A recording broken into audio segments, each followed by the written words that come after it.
the side of view of the Nederland Theatre, and I will go and show the rest of it, like the front of it, in a sec.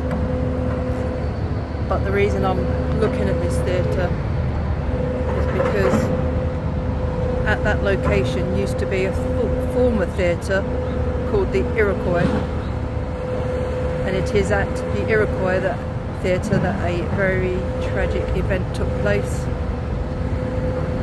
So the theatre is located 26 West Randolph Street,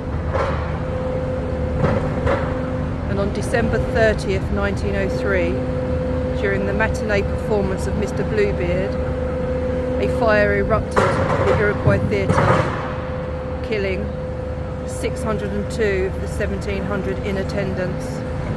575, mostly women and children, died at the time of the fire, with more dying of their injuries over the following days. 250 others had non-fatal injuries. So that fire has gone down in history as the worst theatre fire in the USA, a claim previously held by the Brooklyn Theatre Fire in 1876. That fire claimed 278 lives. So I'm going to show you the theatre, or around the front and the alleyway at the back, which is significant. And then I'm going to go and have a look at some of the graves, or try and find some of the graves of the victims.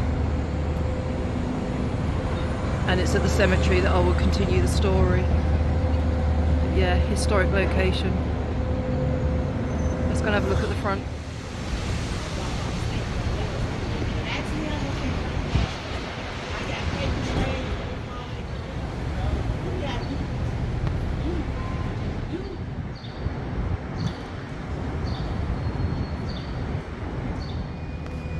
Okay, so this is the alleyway that runs behind the Netherlands Theatre, that was the Iroquois Theatre, and it's here after the fire that they laid 160 or so bodies of the fire victims.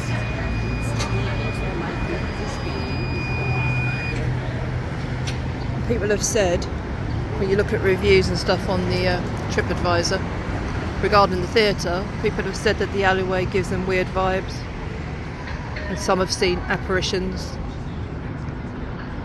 I don't know how true that is, but so just down there slightly would have been the rear of the Iroquois Theatre, and that's where they laid the bodies. You gonna use that? You gonna use that one.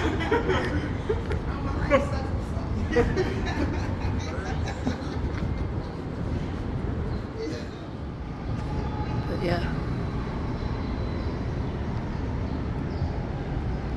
So here at the back is where they brought out some of the fire victims, about 160 of them. It's quite spooky, isn't it, really? How many victims, crying out loud, for a fire that should never have happened.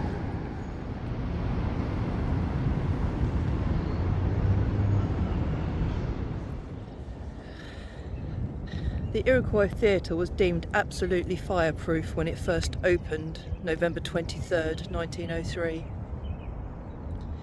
That said, of note is the fact that some fire deficiencies were known by the city officials tasked with public safety.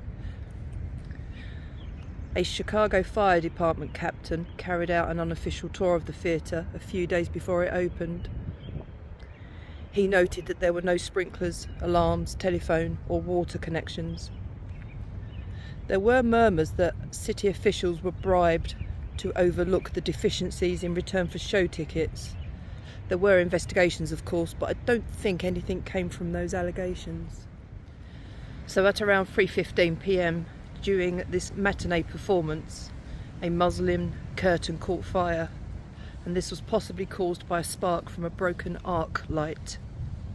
When the fire was spotted, attempts were made to contain it.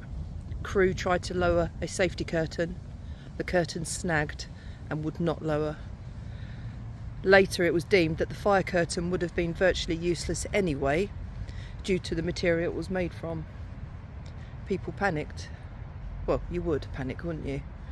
They ran towards exits, but unfortunately fire exits were either hidden or locked. The largest death toll was at the base of the stairways. Hundreds of people were trampled, crushed or asphyxiated. Some people jumped to their deaths from fire escapes. An inquiry was held and found many contributing factors. Safety curtains and fire dampeners were either not present or not working.